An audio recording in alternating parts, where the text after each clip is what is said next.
Labą dieną visiems. Tai šiandieną norėčiau su jumis pakalbėti apie labai atvirai, ne tik apie estetiką, bet ir apie sveikatą. Tai plokščias pilvas daugeliu tai yra svajonė ir pasako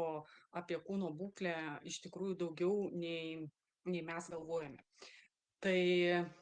mūsų kūnas iš tikrųjų siunčia signalus per pilvo pūtimą, per nuolatinius tokius emocijų svyravimus, tik mes dažnai į tai netkreipiame dėmesio ir visą tai ignoruojame,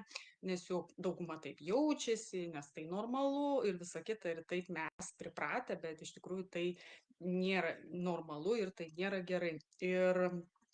dažnai moteris galvoja, vat reikia daugiau kardio, reikia dar labiau riboti maistą, gal per mažai treniruočių, bet tiesa yra problema ne išorėje, o viduje. Ir visų pirmiausia, tai yra mūsų žarnynas, nes jis yra sveikatos pagrindas, nes sutrikęs virškinimas lygus pilvo pūtimas. Užkietėję viduriai lygus lėta medžiagų apykaita, netoleracijos, kaip glitimo, laktozės, cukraus, ir kūnas negali deginti riebalų, nes jis užimtas ir gesina tuos gaisrus organizme, kas pas mus vyksta. Tai stresas tai iš tikrųjų pats didžiausias mūsų irgi priešas, taipogi ir miego trūkumas, ir dažniausiai visi tie pilvo riebalai kaupiasi ant pilvo, apsisaugodamas kūnas tiesiog juos kaupia, nes jisai pavargęs, jisai nepailsėjęs, ir būtent taip jis susitvarko su stresu. Tai dažniausiai ir išgirstu, kad ir klientės, ir žmonės neišsimiega pakankamai arba labai daug patiria streso ir nežino, ką daryti. Tai labai susifokusuoja į tą, vat, kas atsitiko, kas vyksta, ir tikrai tuo metu yra labai sunku iš to išeiti. Tas momentas yra nelengvas ir būna ir man, kaip aš esu toks pats žmogus kaip ir jūs, bet tiesiog reikia sau padėti, nes iš tikrųjų, jeigu sau nepadėsi, tai bus dar net ir blogiau, daugiau streso, daugiau nervų, daugiau ir sveikata tada kenčia, ir jau nekalbu apie kitus šalutinius poveikius, kaip plaukai krenta, nagai lūžinėja, ten viduje organizme irgi išsibalansuoja ir hormonai ir visa kita. Tai stresas ir miegas naikina labai iš tikrųjų mūsų visą organizmą, ne vien tik tais, kad mes čia susinervavome ir viskas. Tai ir kaip minėjau, stresas tai yra mūsų pilvo priešas, ir pilvo riebalų būtent kaupimasis yra ant pilvo srities. Ir net jeigu ir mažai valgai, sportuoji daug, bet jei jautiesi išsekusi, niekas nesikeičia, tai kūnas nemes svorį, o kaip tik saugosis, bandys apsisaugoti, nes jau jam ir taip yra stresas, jis yra išvargęs, jis nervuojasi, ir visomis galimybėmis mūsų kūnas bando savotiškai apsisaugoti. Tai aišku, tai yra nemalonus dalykas, kai mes taip blogai jaučiamės, blogai atrodome, ar ne, nes pirmiausia atkreipiam dėmesį į savo išvaizdą, ir dažniausiai tai retai kada atkreipiam dėmesį, kas iš tikrųjų atsigręžiame į save, sakyčiau, ir pažiūrime, kas darosi viduje, nes mūsų kūnas iš tikrųjų labai protingas ir jisai mums jau siunčia signalus, kurių mes nepastebime, galbūt nenorime, galbūt užmerkiame akis ar ne, bet pirmiausiai reikėtų irgi pagalvoti apie save, kaip mes jaučiamės, ir tai vat pirmieji signalai, kurie mum duodami, ir žodžiu, tikrai mes jų kažkaip nesureikšminame, vadinkim, ar ne, nes taip dauguma pripratę, taip normalu ir visa kita, bet iš tikrųjų tai nėra normalu. Jeigu jūs tikrai blogai jaučiasi, tai siūlyčiau tikrai ieškoti būdų, kas jums padeda, ar ne, ar ten, tarkim, išsimiegoti, jeigu, tai tikrai, manau, atrasit minutėlę kažkada, nu, ten, kada numigti, kada šiek tiek atsikvėpti, kada nueiti ten kažkur išeiti, ar ne, susitarti galbūt ten su vyru ar mama, ar ten dar kažkuo, kad kažkas vaiką pažiūrėti, ar ne, nes ypatingai moteris, tai mes viską nešame ant savo pečių, ir tikrai nenorime prašyti pagalbos, aš čia viena susitvarkysiu, aš stipri, visa kita, bet taip toliau vežant su tokiu krūviu, ir pačios jaučiame, kad jau nieko nebenorime, išsekusios, tada prasideda einam per šaldytuvą, o po šaldytuvo gaunasi, kad tik tais jau papildomi kilogramai atsiranda, bloga nuotaika dar labiau, nenorim niekur eiti, nenorim rengtis, nenorim fotografuotis, jau nekalbu apie kažkur išeiti susitikti su kažkuo, aš čia blogai atrodau, rūbų neturiu ką rengtis, ir tas užsisukęs toksai ratas veda tikrai ne prie gero ir ne vien tik tai išvaizdoje, bet ir viduje. Pats svarbiausias, sakyčiau, kaip tu jautiesi iš vidaus ir aišku, kaip, nes kaip tavo vidus jaučiasi, kaip tu, kokias emocijas tu spinduliuoji, tai viską ir visi artimieji mato ir jaučia ir tikrai nei šeimai gerai, nei jum gerai. Tai sakyčiau, tikrai va, tie pirmi signalai yra labai svarbus pamatyti ir sau padėti. Ir dar, vat, kad pilvas priešas, kaip minėjau, ir kiekvienas tas pūtimas, sunkumas, tai ne bausmė kažkokia, ar ne, tai kaip minėjau, tai požymiai, kad vat, atsigręžk į mane, man kažkas negerai, būtent mūsų organizmui, ar ne, ir jis tiesiog šaukėsi jūsų, pavadinkim, dėmesio, ar kad jūs pastebėtumėte, vat, kad man kažkas negerai. Tai išsikišęs pilvas tai ne tik tai, ką matome iš išorės, ar ne, tai iš tikrųjų yra pas ką mažiau yra, ar ne, jo pas ką daugiau, ypatingai pas tuos, kurių yra didesnis jau antsvoris, papildomi kilogramai, tai jau yra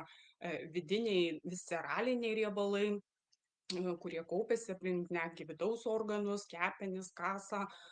žarnas, ir šie riebalai išskiria uždegiminius hormonus, trikdo mūsų medžiagų apykaitą, sukelia didelę riziką netgi sirgti ir diabetu, ir kraujospūdžio problemomis, hormonų disbalansas, nes irgi susiduriu, moteris sako, man su hormonais, man nekrenta svoris,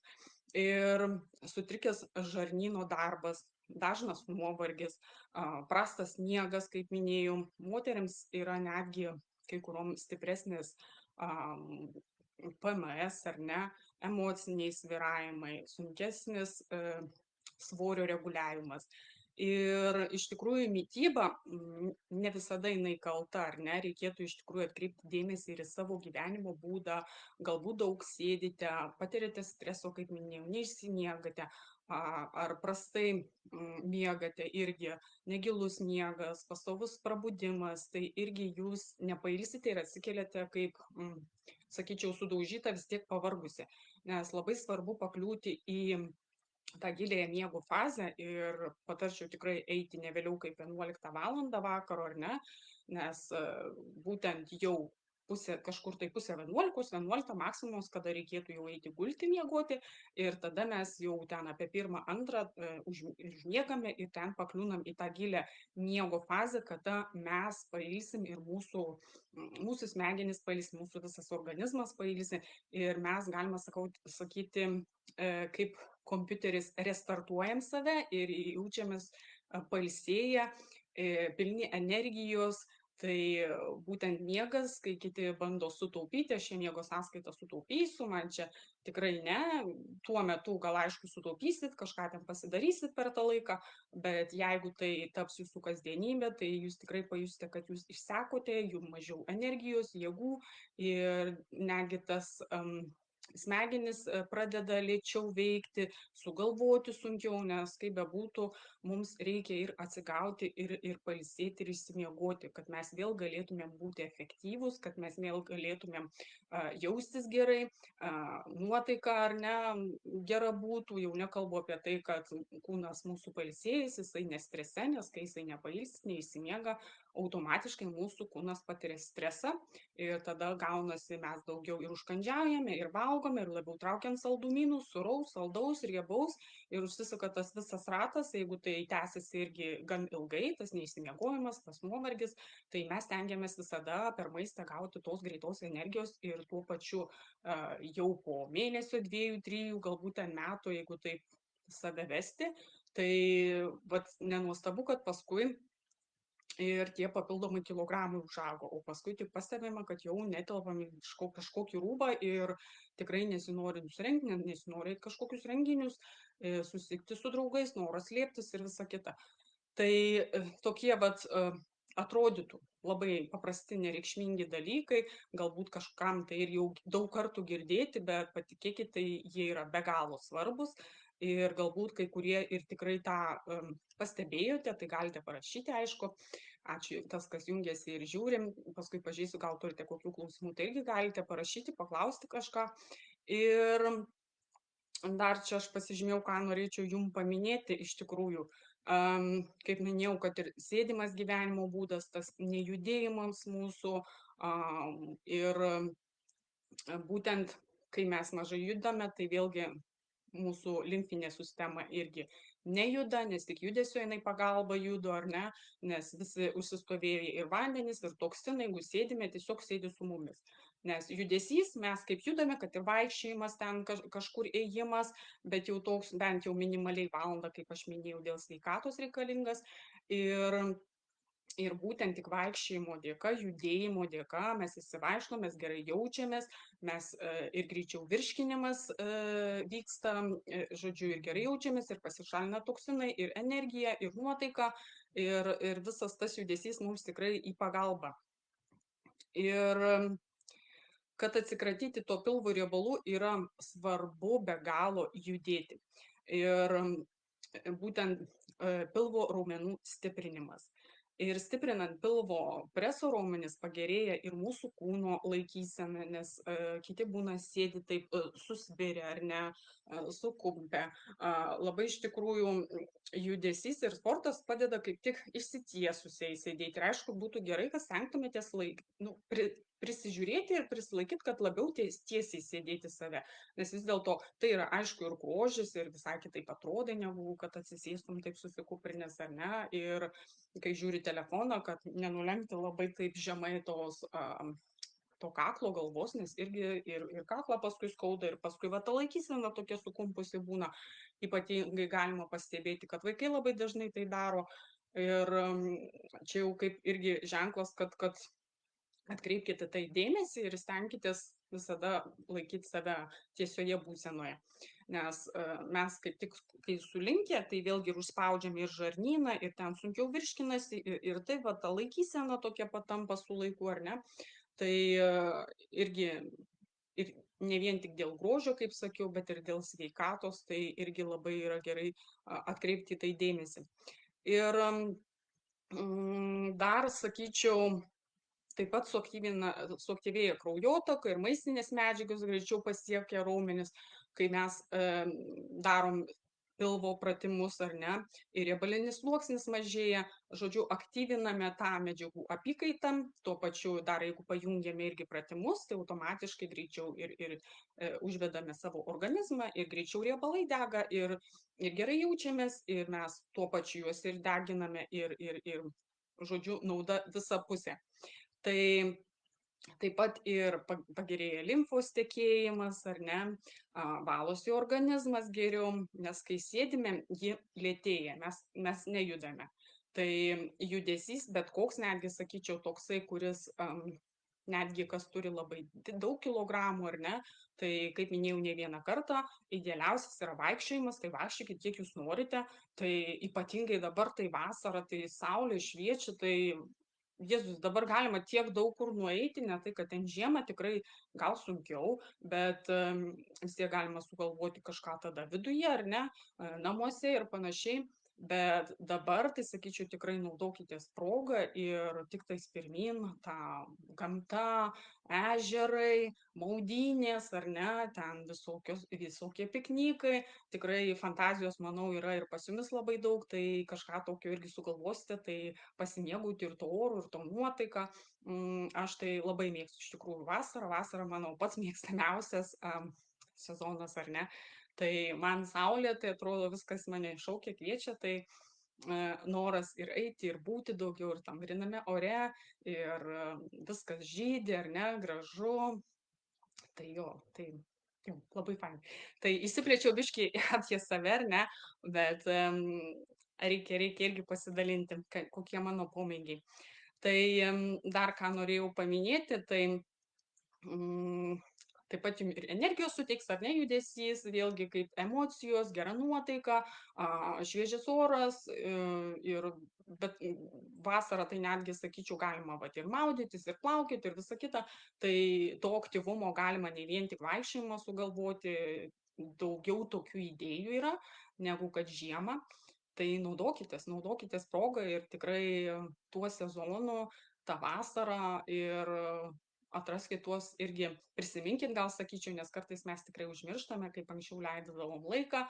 daugiau dabar mes renkamės namuose sėdėti, arba užkandžiauti, arba susitikti tik kavos gerti, ar ten saldumynų valgyti, tai būtent visada siūlyčiau prisimint va tokius, ne tiek kiek prisimint dar, bet ir tiesiog pasimėgauti irgi ar su drauge, ar savais šeimos nariais ir panašiai, daugiau aktyviai leisti laiką ir vasarą tikrai nuostabu tai padaryti tokiu fainais prisiminimais. Tai dar ką norėjau pasakyti, tai būtent dauguma galvoja, kad sustiprinti pilvo preso raumenis man būtinai reikia eiti į sporto salę, tai tikrai ne, nes aš, kaip minėjau, irgi pradėjau savo kelionę sporto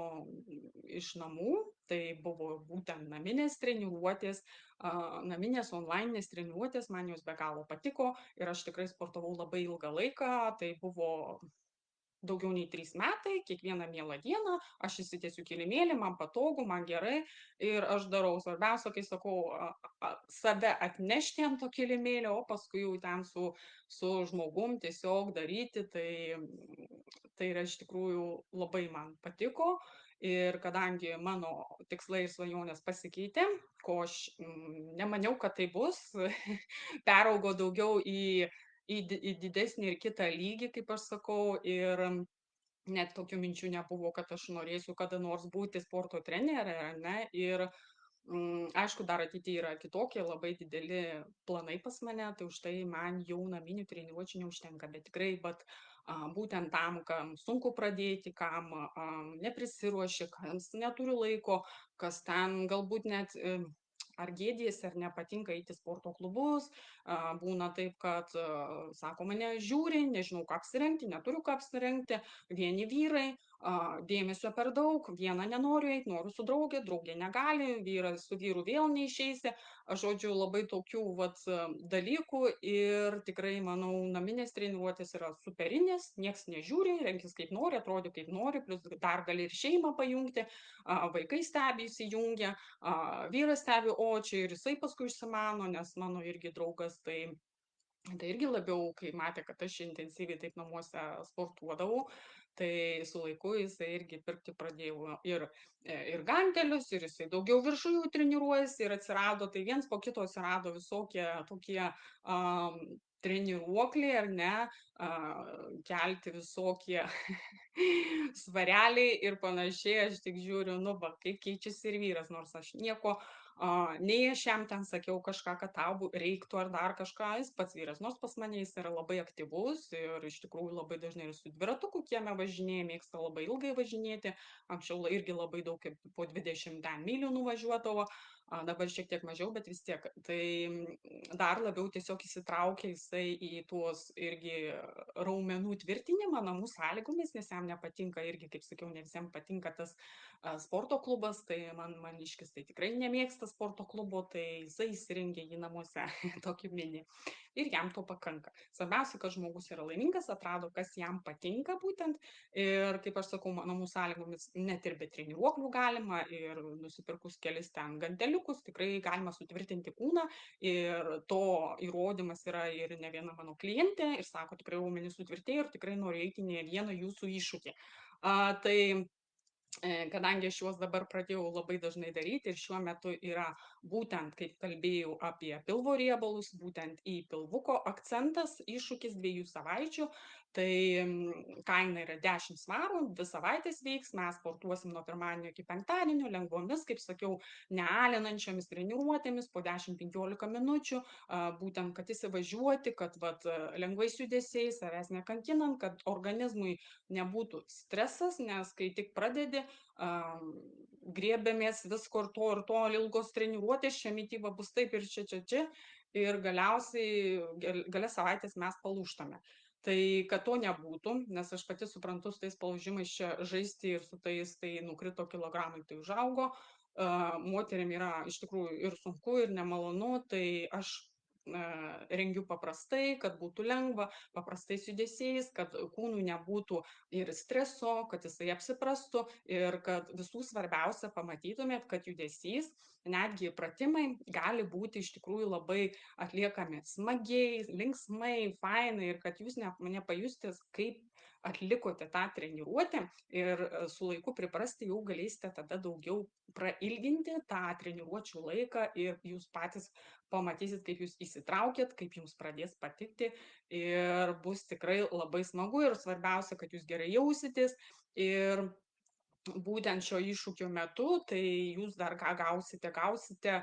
mitybos planą, būtent, kad padės jūsų ir žarnynui, ir kad paprasti patiekalai, ir žodžiu, kad nebus nei pilvo, ar ne, ir pilvukas kris, ir lengvai kilogramai kris, bet jūs būsite soti, nebus jokių badavimų, ar ne. Tai vėlgi tai būtent į tą kainą įeina, nereikia daugiau jokių papildomų ten mokesčių, kai čia manęs klausia, ar dar papildomai kažką reikės naudoti, galbūt papildų ar dar kažko, tai tikrai nieko nereikia. Čia jau jūsų pasirinkimo laisvė, ką jau jūs ten naudosite ar naudojate, nes vis dėlto naudoti kažkokius ten vitaminus ar panašiai, tai geriausia rekomenduočiau pasidaryti testą, ar ne, ir paskui jau gerti juos. Tai vat ir norėjau jumis pakviesti į tą iššūkį. Tai kas norėtų prisijungti, jisai vyks 2 savaites, lengvų judesių, ar ne, 10-15 minučių judesys bus mitybos planas, dar sakau, gal padarysiu dar kažkokiu ekstra dovanėlių, nes žinau, kad susiduriu, kad mažai motivacijos būna moterim ir tikrai vienom yra sunku pradėti. Ir būtent tai toje bendruomenėje kaip tik yra lengviau ir nepalūžti ir viena kitą palaikai ir tikrai vat iš pirmo iššūkio tai moteris tiesiog aš tikrai žavėjausi ir mačiau kaip jos stengiasi, kaip jos viena kitą palaiko, kaip jos pajuokauja. Tai tikrai yra labai smagu ir tie rezultatai irgi per 2 savaites moteris iki 2 kilogramų numetė ir tikrai smagu, kaip jos džiaugiasi ir tikrai perėjo į vat jau šitą iššūkį. Tai ilgai neišsiplečiant, gal jūs turite dar kažkokių tai klausimų, jeigu ne, tai tada aš pabaigsiu savo laivą. Taip žvilgtelsiu, nežinokit, aš nematau, ar čia kažkas man parašė ar ne. Ir tada. Tai visi klausimai, kurie jums kyla, tai su mielu noru rašykite asmeniškai ir tada viską jums atsakysiu, galbūt ten kažkas jums buvo būtent aktualu ar dar kažką plačiau norite sužinoti. Tai labas, Erikute, dabar tik pamačiau. Malonu matyti. Tai kaip tik ir šiandieną tada pabaigsiu tokią savo laivą, tai rašykite, kas mielai norite prisijungti. Kaina minimali, ir tada tariu iki sekančio. Greičiausiai susitiksime penktadienį. Galvoju jums pagaminti tokį sveiką receptą, būtent, kad ir žarnynui padėtų, ar ne, ir lengvai virškinamas, ir būtent, kad degintų pilvo riebalus. Tai bus penktadienį. Tai dar laiko nenusprendžiu, bet turbūt panašių laikų, galbūt kažkur tai 3 vat, Anglijos laiku, tai čia bus tada 5 Lietuvos laiku. Tai jeigu norite, mielai kviečiu irgi prisijungti, pabendrausim irgi ir tariu šiandieną iki tada. Gražios dienos visiems.